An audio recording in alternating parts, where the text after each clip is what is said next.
Um, my name is Howard Schwartz, and I wanted to thank the people of McLean County for hosting a show of my artwork.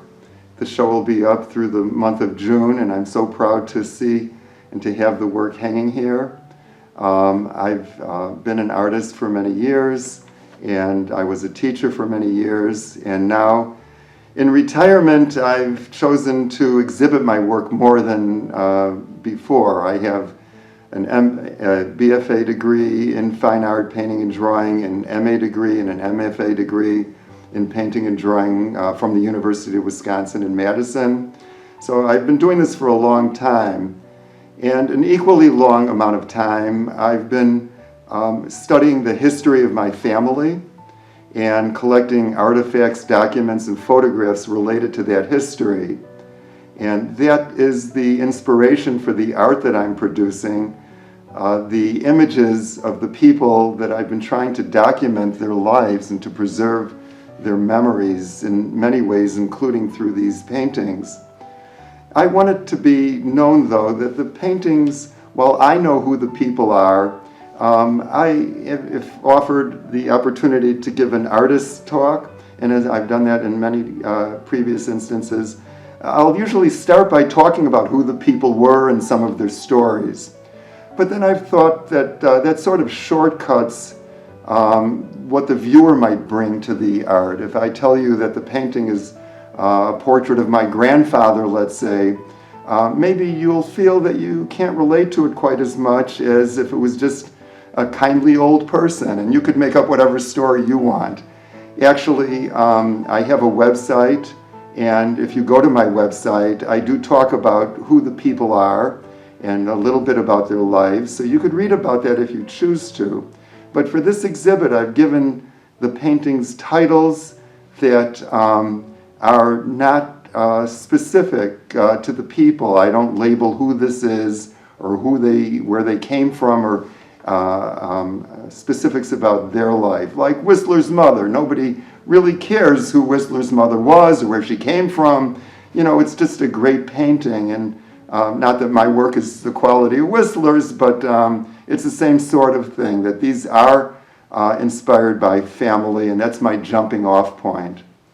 Years ago, I had a teacher who used to say that the figure is just an excuse to make art.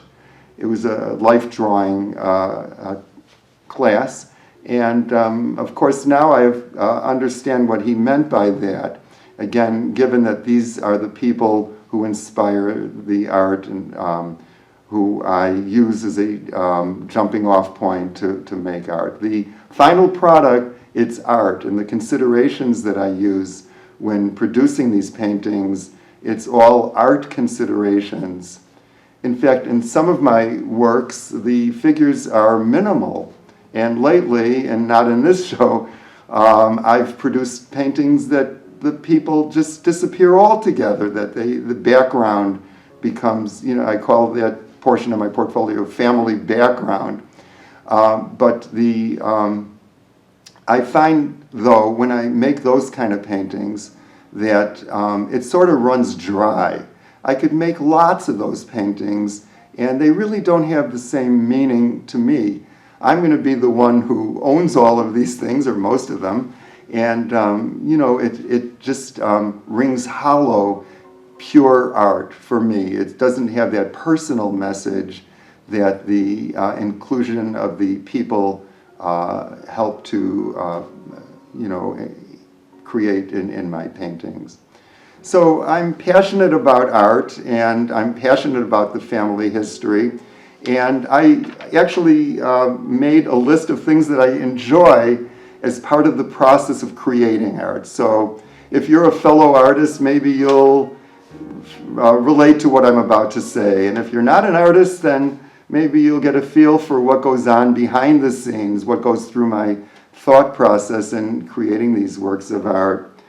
I enjoy juxtaposing the figures in context with the environment that they're around.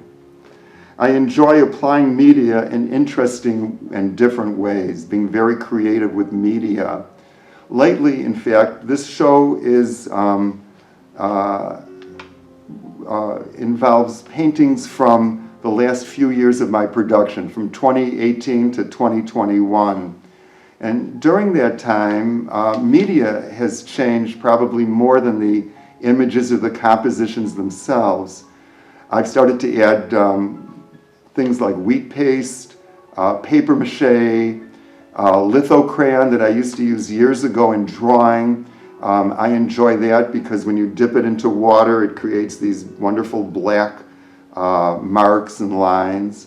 And so colored pencils, Conte, and other media. I've used tar a lot, even in previous years, but during 2018 to 2021, I've really gone heavier into the tar.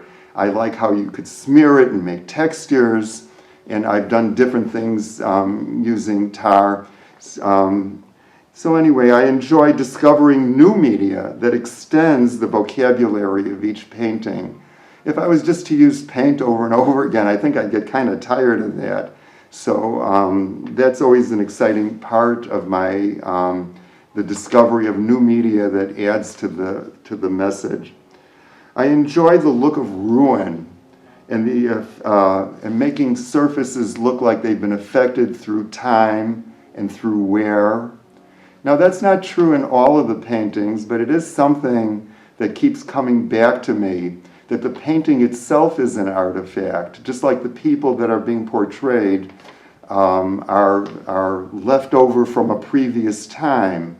The painting then becomes almost like a product, a chunk of history in its own right. I enjoy bringing unity to various passages that are created on the canvas.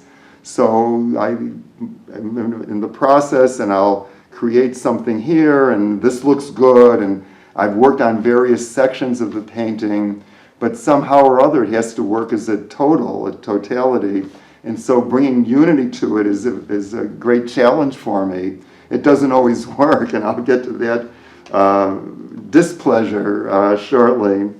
I enjoy fresh starts. I enjoy thinking, like setting sail, what lies beyond and all the potential. Given the last painting, this is a whole fresh canvas, and I could just dig into it, and the feelings of potential are just coursing through me. I just enjoy that sort of feeling.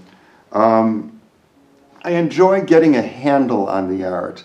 The start is full of promise, but then when I'm in the thick of it, it isn't working out quite how I had anticipated. And I don't know if I'm really going to be able to pull this painting off. And so the feeling when I finally, and it could be like at 1 a.m, I finally got a handle on it, and I know exactly where to go with it in order to resolve all the problems that I've incurred along the way. I enjoy destroying the art when I can't get a handle on it. And that happens. But and it's a horrible feeling, but I can't go to sleep at night if this thing is going to exist and I can't figure out how to solve it. So sometimes I'll just cut it off the stretcher frame, and I'll just start. I'll think, all right, maybe I'll cannibalize the pieces and I'll get a fresh start on a new canvas at another time. And that's a good feeling that whatever it is, ready or not, it's not making it through the night in that condition if it isn't working out. I enjoy seeing the figures that I create emerging from the space around it. I enjoy capturing the images of the people that I'm portraying and capturing their reality. If they stop looking like who I want them to look like, it ruins it for me. For me, they must resemble the people that I'm trying to portray. And many of them, perhaps even most of them, I never even met. They're people who preceded me in life, and yet I have a feel from their photographs of what they must have looked like. So I can't let a painting exist if the people don't really remind me of those who I'm trying to portray.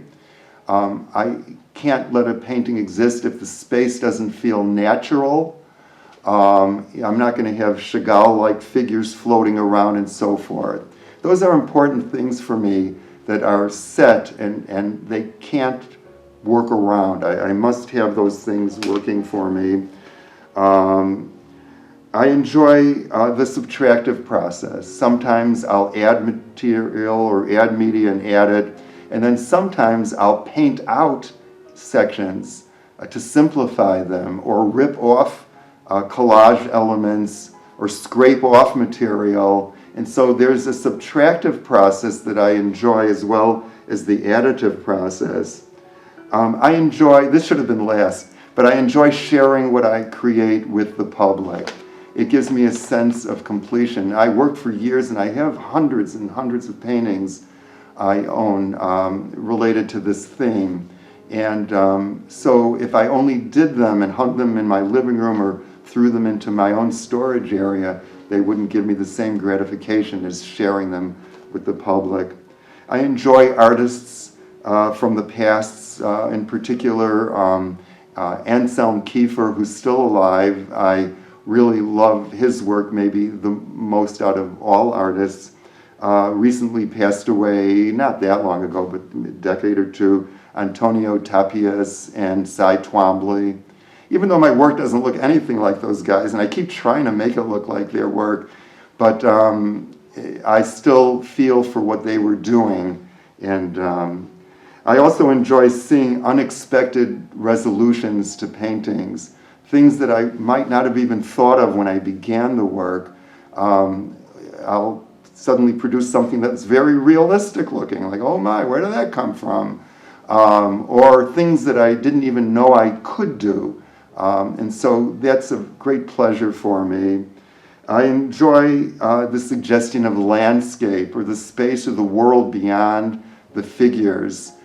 Even though it might look like blotches or abstraction, when I put down that media, I'm thinking in terms of what an old wall might look like, or that it resembles a cloud, could look like a patch of ruin or something from an old wall. So there is the feeling of space or the world or the cosmos beyond the figures themselves. And what I don't enjoy is the feeling after I have that struggle trying to resolve a painting, when I cannot resolve it. It's very frustrating. I've spent hours and hours and hours, days and days, and I just can't make this thing work. And even though, to a prior point, ripping it off gives me a feeling of completion, it's a very unsatisfying, disquieting feeling of not being able to make a painting resolve. So that's my story.